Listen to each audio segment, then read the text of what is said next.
La casa grande. En muchas de las ocasiones, cuando una persona o familia se ve en la necesidad de rentar una casa, departamento o habitación, en lo primero que se fija es en el precio del alquiler, no si en ese lugar espantan. Rosalía Lara junto a su familia rentaron una vivienda. Era la tercera que ocupaban. Ellos desconocían la historia del inmueble. El dueño nunca les contó lo que ahí había ocurrido, pero lo descubrirían con el paso del tiempo.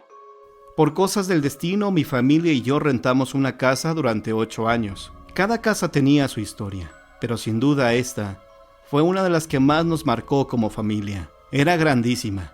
Estaba en la esquina. Al abrir la puerta principal estaba la sala y sobre la pared unos cuernos de venado. Los focos eran de luz verde. A los lados, las habitaciones y la cocina. Entre la cocina y las habitaciones había un pasillo que daba al jardín. Había una puerta de metal que no tenía pasador. Se encadenaba y tenía un candado grande. Al abrirse esa puerta estaba otra habitación y el baño. Al fondo el lavadero y el jardín. En medio del jardín había 2 árboles. Este lugar, que prometía convertirse en el escenario de alegrías y buenos momentos para la familia Lara, guardaba oscuros secretos, incógnitas que Rosalía, sus papás y hermanos fueron develando poco a poco. Así pasamos las 2 primeras noches tranquilas, pero al tercer día se dieron las primeras manifestaciones. Mis hermanos menores jugaban con una pelota de fútbol, la cual se les fue al jardín y quedó en medio de 2 árboles. Mi hermano corrió por ella, pero al alzar la vista, vio la sombra de un hombre que estaba ahí parado. Se metió de nuevo a la casa asustado y le dijo a mi papá. Cuando él se fijó, ya no había nada. No entendíamos lo que había pasado, no sabíamos por qué, aún desconocíamos la historia de lo que ahí había sucedido. Los vecinos nos dijeron que las personas que llegaban a rentar no duraban mucho tiempo. Las últimas solo estuvieron 2 semanas. Nosotros solo llevábamos 3 días. Conforme pasaba el tiempo, las manifestaciones paranormales fueron en aumento, pues estas ocurrían a cualquier hora del día, pero era por las noches cuando se registraban las más fuertes y aterradoras. En el día sentías ahogarte cuando algo o alguien te aventaba humo de cigarro en la cara, y nadie de mi casa fumaba. También se percibía el olor particular de las funerarias, entre flores y velas. Veía sombras que se asomaban por el pasillo. En las noches se abría la puerta del barandal y arrastraban los pies por toda la cochera hasta llegar a la puerta principal. Cascabelitos por toda la casa en la noche. Todas las noches botaban el candado de la puerta que daba al jardín y se caía la cadena al piso. Mirabas cómo algo corría entre el pasto del jardín, y el gato solo quedaba ahí asustado mirando. También se veían siluetas de un hombre y de un niño. En el sillón veías cómo se hundía, como si alguien llegara a sentarse. Una noche se me ocurrió la brillante idea de que alguien me asustara para que se me quitara el hipo. No había pasado 1 minuto cuando mi mamá miró que atrás de mí, por la ventana, se asomó un niño. En cuanto me dijo, el hipo desapareció. La presencia de niños en la casa, así como de extraños sonidos durante la madrugada, comenzaron a incomodar a la familia. Los seres que ahí habitaban se dejaban ver y escuchar, pero no entablaban una comunicación con la familia. Los extraños eventos siguieron. Sombras y voces de niños que jugaban en el patio. Una niña de blanco que bajaba las escaleras del patio. Pasos de alguien que salía de la casa y se iba hacia el cuarto que se utilizaba como bodega. Los televisores se encendían y se apagaban solos. La mayoría de las noches se escuchaban en la calle los tacones de una mujer que iba y venía por toda la banqueta de mi casa y se detenía cuando pasaba algún automóvil para luego caminar. Golpes con un martillo en la puerta del cuarto que se utilizaba como bodega, los cuales se detenían cuando íbamos en camino a revisar si el ruido provenía de ese lugar. Una noche, mientras platicábamos en el cuarto mis hermanos y yo, nos ahogó un olor muy fuerte a azufre. Mi hermano lo identificó porque días antes había tenido práctica en el laboratorio de química. El olor solo estaba ahí en el cuarto, en ningún otro lugar. Permaneció así durante un buen tiempo hasta que desapareció. El temor que sentían ante estos hechos hicieron que Rosalía y su familia indagaran sobre la historia de la casa. De esta manera descubrieron lo que ahí había ocurrido varios años atrás y que hasta ese momento a ellos los atemorizaba. Todo sucedió una noche, cuando el dueño de la casa invitó a sus amigos a una reunión. Jugaban baraja y tomaban cervezas en el jardín. Pero las cosas a medianoche subieron de tono y comenzaron a discutir. Todos estaban armados. Empezaron a dispararse entre ellos, quedando todos muertos. Uno en medio de los dos árboles, dos al lado derecho del lavadero, y otros más en medio de la calle. Entre los muertos, el dueño de la casa. Rosalía y su familia se mudaron de esta casa en cuanto tuvieron oportunidad, pues no querían seguir viviendo en este sitio, que fue el escenario de crímenes. El dueño del inmueble había mantenido esto en secreto, pero ellos lo descubrieron al preguntar entre los vecinos si conocían la historia de este lugar a raíz de la aparición de los fantasmas. Las almas en pena que se quedaron ancladas en este lugar se manifestaban tal vez con la intención de recibir ayuda divina, la cual nunca fue brindada por Rosalía y su familia, pues no bendijeron la casa. Las otras manifestaciones, como el sonido de tacones o bien el humo de cigarro que de repente era percibido, son remanentes energéticos de la casa, es decir, la presencia de sonidos, aromas, que existieron varios años atrás, pero que ahora no tienen razón de ser. ¿Qué será de esta casa y quiénes vivirán en ella? Es un misterio. Solo podemos decir que se encuentra al norte del país. Visitas del más allá. Cuando fallece algún familiar o algún amigo querido, nos queda el consuelo de que algún día lo volveremos a ver en el cielo. Es una idea romántica, dicen aquellos que no creen en la vida después de la muerte. Sin embargo, para los que profesan la religión católica, es un hecho, pues Cristo resucitó de entre los muertos y nosotros con Él. Gozaremos de la vida eterna siempre y cuando nuestros actos sean los correctos. Incluso para el creyente resulta difícil aceptar ciegamente los preceptos que promueve la Iglesia Católica, pues en un momento de debilidad puede cuestionar la existencia de Dios y del paraíso. ¿Qué pruebas hay de que exista la vida eterna? ¿Alguna persona ha demostrado que existe el cielo o el infierno? Por desgracia, no hay una evidencia contundente de esto. Existen relatos, testimonios que hablan de estos lugares, pero no una prueba irrefutable. El siguiente relato, más que una historia de horror, es de amor y esperanza, que demuestra que nuestros seres queridos, a pesar de que se nos han adelantado en el camino, están al pendiente de nosotros y no dudan en actuar si vamos por un mal camino. Yo nunca había vivido algo así. Estaba en mi casa, ya para dormir. Eran alrededor de las 9 o 10 de la noche. No estaba tomado ni nada por el estilo. Estaba bien, en mis 5 sentidos. Recordar esto me pone sensible, pues hasta la fecha no puedo creerlo. Si alguien me lo contara, pues quizá no lo creería, pero como yo lo viví, sé que existe el más allá. Lo primero que sentí fue un zumbido en mis oídos, como si fueran abejas. Escuché una vez que de inmediato reconocí como la de mi hermano Antonio, que ya estaba muerto. En aquella época yo me estaba portando mal, lo reconozco. Y él comenzó a decirme que cambiara mi vida. Me dijo que venía a darme consejos. Incluso como tomaba y manejaba, me decía que si seguía así, algún día tendría un accidente.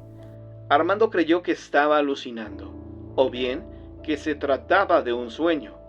Para él era imposible aceptar que su hermano, fallecido varios años atrás, le estuviera regañando por el comportamiento que estaba llevando en esos días. Yo no le creí, pensé que era cosa de la fantasía. Una alucinación. Me paré de la cama para despejarme un rato. Regresé y de nuevo comencé a escuchar la voz de mi hermano. Pero también alcancé a escuchar la de Noé, que murió también. Las voces no las escuchaba en mi mente, sino normal, No quería creer que esto estaba pasando, porque yo soy muy incrédulo para estas cosas. Llegó el momento en el que dije, a ver, manifiéstense, quiero verlos. Nunca los vi, pero sentí que tocaron mis manos. Estaban heladas. Me acordé mucho de mi papá que me decía que diciéndoles alguna grosería, se iban las ánimas. Se las menté y no pasó nada. De hecho, ellos me dijeron, ¿y por qué nos dices así si te estamos diciendo que somos tus hermanos? Estamos aquí para decirte que ya te portes bien, que te confieses, que vayas a misa. Les dije que ya había entendido el mensaje y que ya me iba a portar bien. A pesar de que Armando les prometió a sus hermanos difuntos que cambiaría su comportamiento, estos no se iban. No lo hacían porque querían estar seguros que en verdad lo haría, que dejaría la mala vida. Sin mentirte, esto duró un buen rato, pues cuando vi el reloj eran las 5 de la madrugada. Lo que me resulta muy extraño es que durante este encuentro, por más que le daba de codazos a mi mujer, ella no despertaba. Ya cuando logré hacerlo, fue en el momento en que ellos se fueron. Cuando ellos se van, escuché de nuevo el zumbido, como si fueran abejas, y vi una luz muy intensa que entró por la ventana. Era una luz blanca, de lo potente que estaba casi te cegaba. De repente sentí como un piquete en la base del cerebro, como si fuera una inyección. Sentí que algo me recorrió todo el cuerpo y no pude moverme. A partir de esta experiencia, yo cambié en un 90%. Lo más doloroso en esta vida es la pérdida de algún familiar o un gran amigo, pero cuando escuchas historias como esta, queda el consuelo de que tarde o temprano nos volveremos a encontrar con ellos en el más allá, sin importar el tiempo que pase. Los hermanos de Armando llevaban años de fallecido y a pesar de esto, sabían quiénes habían sido en vida y quién era su hermano, al cual visitaron para regañarlo y guiarlo por el buen camino. Han sido pocas las historias que he escuchado de este tipo, pero lo más importante, que quienes me las han narrado son personas serias, que no buscan el protagonismo con sus experiencias, e incluso prefieren guardar el anonimato. La fallecida. Relato proporcionado por Sandra Guzmán. Para algunas personas las casas en donde viven se convierten en parte de ellos, sobre todo si en ese sitio pasaron toda su vida y tuvieron momentos felices en compañía de familiares y amigos. Para algunas personas las casas en donde viven se convierten en parte de ellos, sobre todo si en ese sitio pasaron toda su vida y tuvieron momentos felices en compañía de familiares y amigos. Algunos por diferentes circunstancias se ven en la penosa necesidad de abandonar su hogar y vivir en otra parte, pero a pesar de marcharse, dejan su esencia entre las 4 paredes, añorando regresar algún día.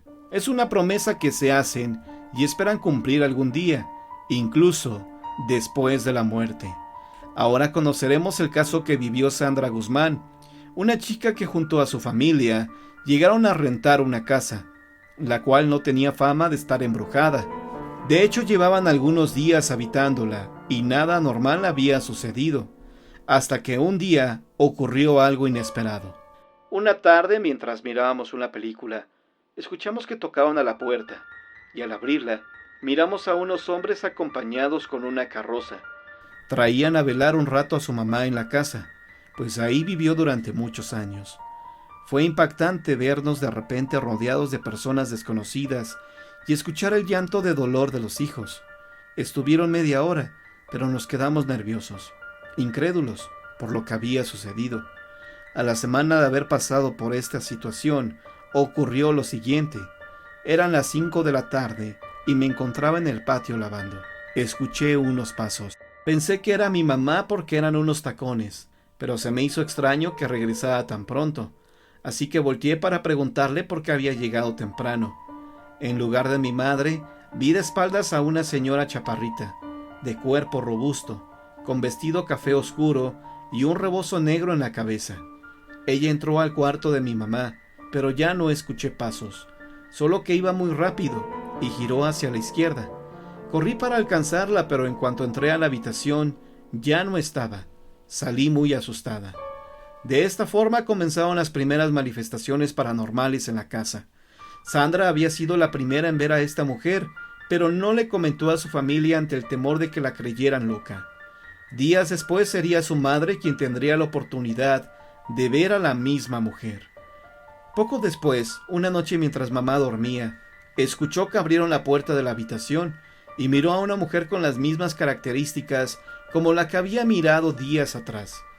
Ella iba derecho hacia mi madre, pero casi al llegar, la mujer giró de nuevo hacia la izquierda. Mi mamá ya no supo nada de la mujer.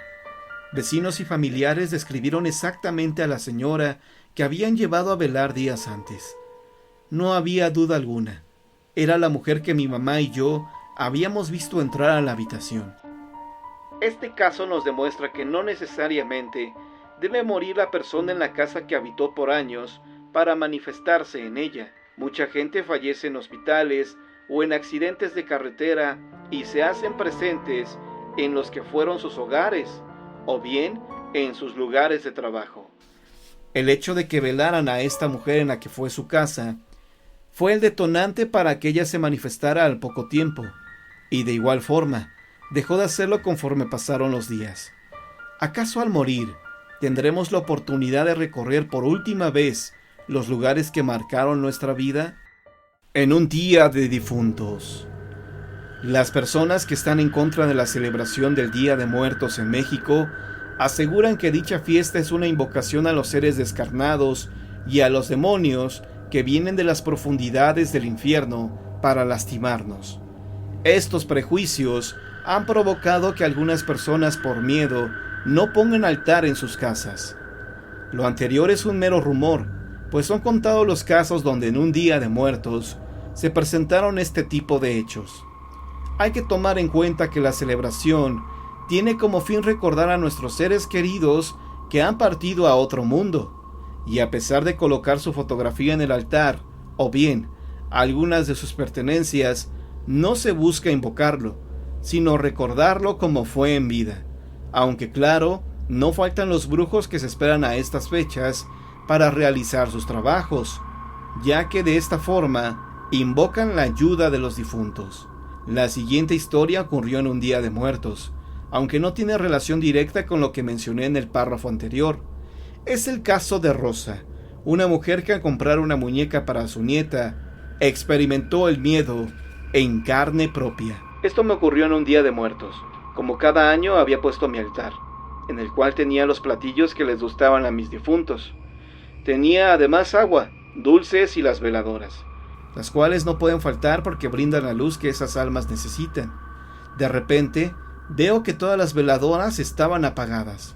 Regañé a mi nieta, la cual en ese momento tenía 4 años de edad, porque pensé que había sido ella. Le dije: si me vuelves a apagar las veladoras, te voy a pegar, porque no tienes que meterte con esto. Pero ella me contestó: pues esa niña que está debajo de la escalera me dijo que lo hiciera. ¿Cómo que esa niña? ¿Cuál?, le pregunté, y ella insistía: sí, mírala, ahí está. Yo nunca la vi. Bueno, a partir de esto, ella comenzó a tener accidentes dentro de la casa. Se caía y decía que una niña la aventaba. Nosotros no veíamos nada. Rosa estaba preocupada por su nieta, pues esto iba más allá de una inocente travesura, pues ella llegó a sentir la presencia de la niña dentro de la casa cuando estaba sola. Era un fenómeno que nunca había experimentado, y no sabía a qué se debía hasta que hizo un poco de memoria. Creo que todo comenzó cuando le compré una muñeca. Fui por ella al kinder y pasamos al tianguis. Por ahí se ponen muchas señoras a vender chácharas, y en uno de estos puestos había una muñeca toda fea. Incluso le faltaba un ojo, toda despeinada. Se veía que era del basurero, y en cuanto la vio mi nieta, se aferró a que la quería. Yo quiero esa muñeca, me decía. Le contesté que no, y seguimos caminando. Ella estuvo insiste e insiste, hasta que ya mejor me regresé y se la compré. Pero me extrañó que habiendo otras muñecas más bonitas, ella quisiera esa en especial. Pues a partir de que esa muñeca toda horrible llegó a la casa, ella comenzó a hablar sola. Nosotros la escuchábamos y cuando le preguntábamos con quién estaba platicando, decía que con su amiga. Además le comenzaron a pasar estos accidentes, pero siempre cuando traía la muñeca. Rosa, al saber que estos extraños hechos comenzaron precisamente cuando llegó la muñeca a la casa, tomó la decisión de deshacerse de ella para terminar con el problema.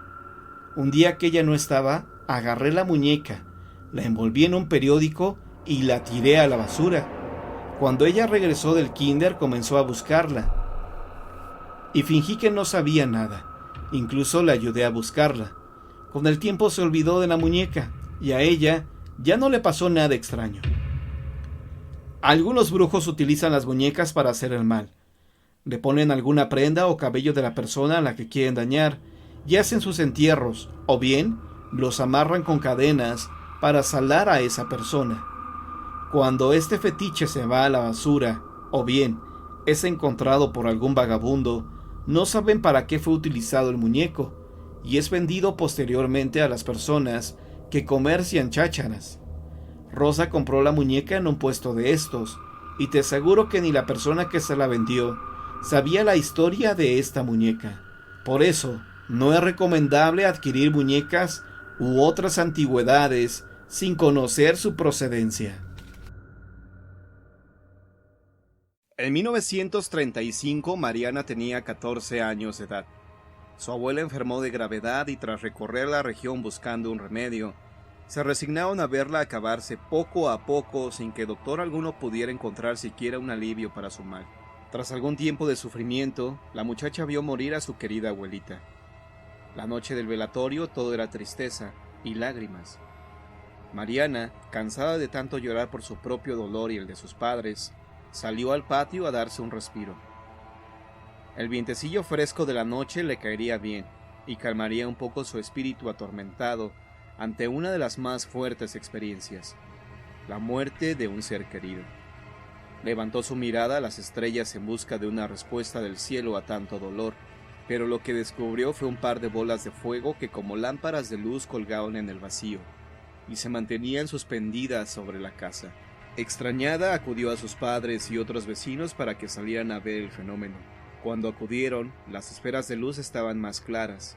Un escalofrío recorrió sus espaldas como agua helada, cuando de aquellos fuegos brotaron sendas risotadas de mujer. Como festejando en maníacas carcajadas el dolor que embargaba a la familia.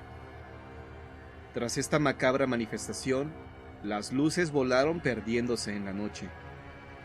Los testigos de este espeluznante contacto bajaron la vista, y temblorosos ante aquello que iba más allá de su entendimiento, se metieron al cuarto del velorio para tratar de calmar su espanto con oraciones más intensas, enfatizando en sus plegarias las súplicas de todos los días.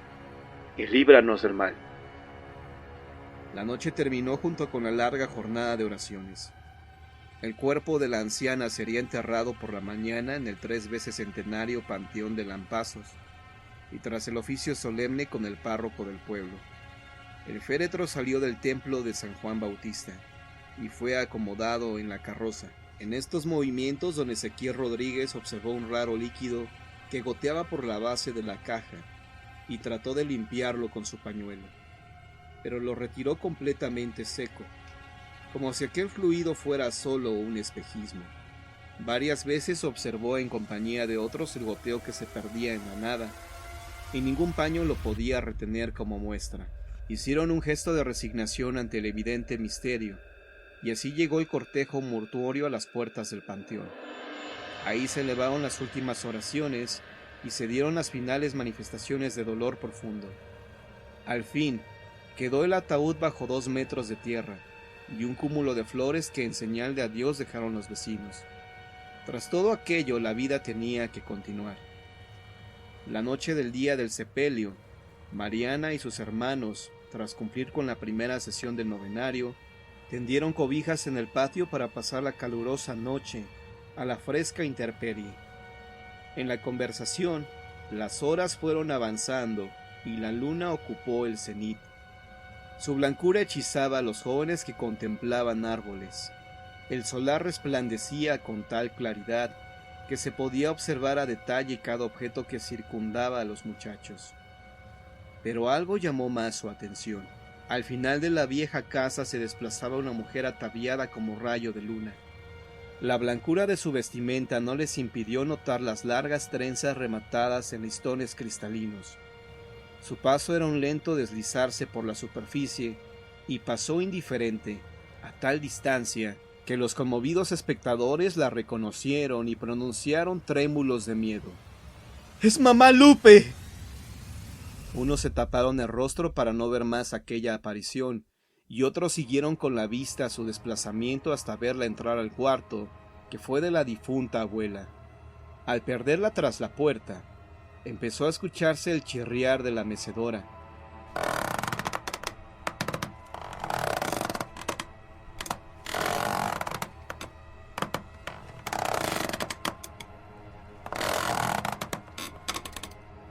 El mecánico y rítmico sonido de la máquina de coser.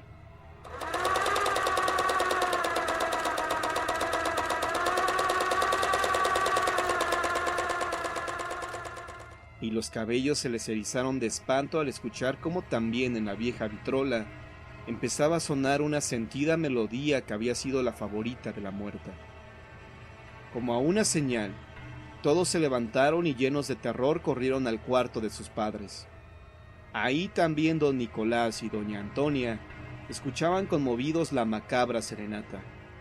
Las nostálgicas notas ahora sonaban lúgubres, brotaban de la nada y salían del cuarto en soledad volando por patio y casa entera, sobrecogiendo de terror a los oyentes. Una noche después, se observó la mecedora del abuelo otra vez en leve movimiento. Se pensó que el viento era la causa de aquello y no hicieron caso. La noche siguiente, aunque sin viento, el movimiento se repitió y empezaron a ver con algo de miedo que se mecía cada vez con más fuerza y ritmo, hasta que la blanca aparición ocupó el asiento, mientras la vitrola de cuarto de la abuela empezó a tocar de nuevo la sentimental melodía. Ya no hubo lugar a la más leve duda. La difunta rondaba la casa de sus amores, y desde entonces las oraciones del novenario fueron una mezcla de fe, consternación y miedo.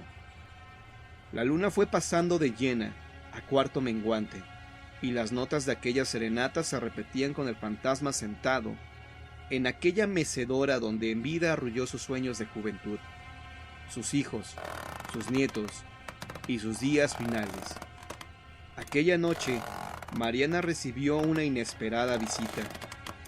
La abuela apareció frente a su cama y le habló con tal dulzura que sus palabras calmaban todo temor, y la escuchó sintiéndose protegida, envuelta en una atmósfera de paz, como si de aquel ser emanara una corriente de amor que la envolviera. La apacible aparición le pidió que comunicara a los demás un insólito mensaje. Para descansar en paz, necesito que vayan al camposanto y saquen del pie de mi sepulcro un frasco enterrado. En él está el mal que me pusieron.